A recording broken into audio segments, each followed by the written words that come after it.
बांधकाम कोर्स.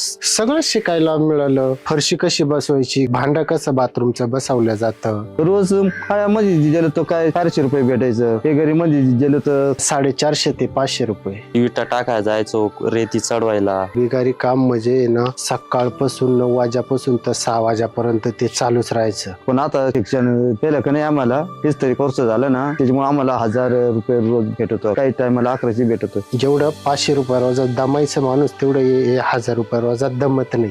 नमस्कार, माझे नाव कैलास नामदेव निकुळे. पेठ तालुक्यापासून 10 किलोमीटर अंतरावर माझे गाव आहे. माझ्या गावाकडे याचा रस्ता खूप खराब आहे आणि घाट रस्ता आहे. अगोदर आम्ही फक्त शेती करायचो.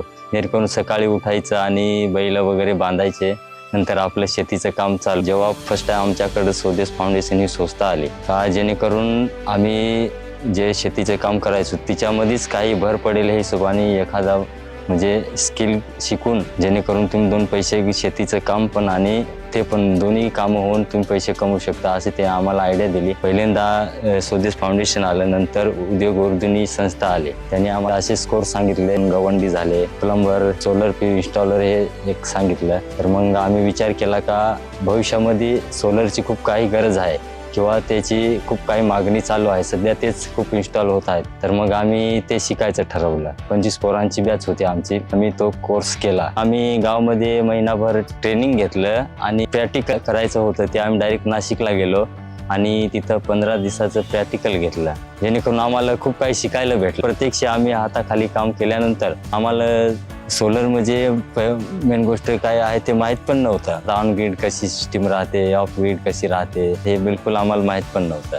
पण त्यांच्यामुळं आम्हाला सोलरची खूप काही माहिती शिकायला भेटली आणि घरी आल्यानंतर लगेचच आम्ही कामाला सुरुवात केली. जेणेकरून शेतीपंप झाले.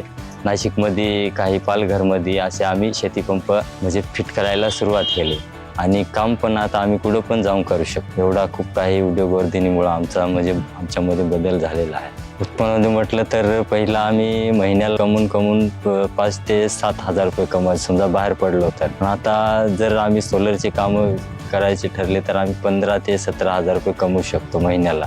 म्हणजे एवढं, आणि त्या पण कमी कष्टामध्ये कमवू शकतो. म्हणजे एवढा बदल झालेला आहे. स्वदेश फाउंडेशन म्हटलं तर खूप काही असा बदल झालेला आहे आमच्या गावामध्ये.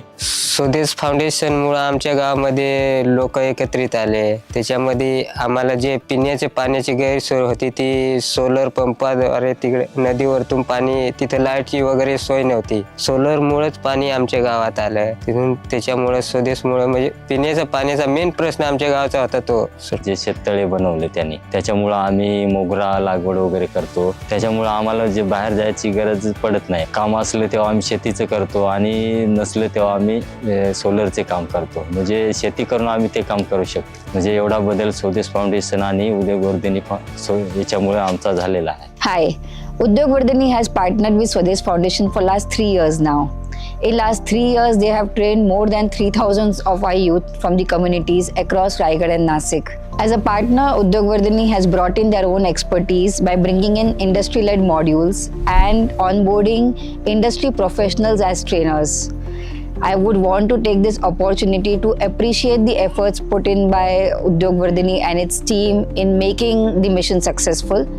As we can see right now, it's almost 8 p.m. and I am attending an ongoing training at Trimbakeshwar block in Nasik. And we can see the community with their own zest and zeal after a day-long work, their commitment towards the training. The trainer traveling miles across to reach a remote village in Trimbakeshwar block. And this is an appreciation post where I would want to appreciate Udyogvardhani for joining hands with Swadesh, sharing a common goal and mission, and wishing Udyogvardhani the best and hope we bring in a lot of impact.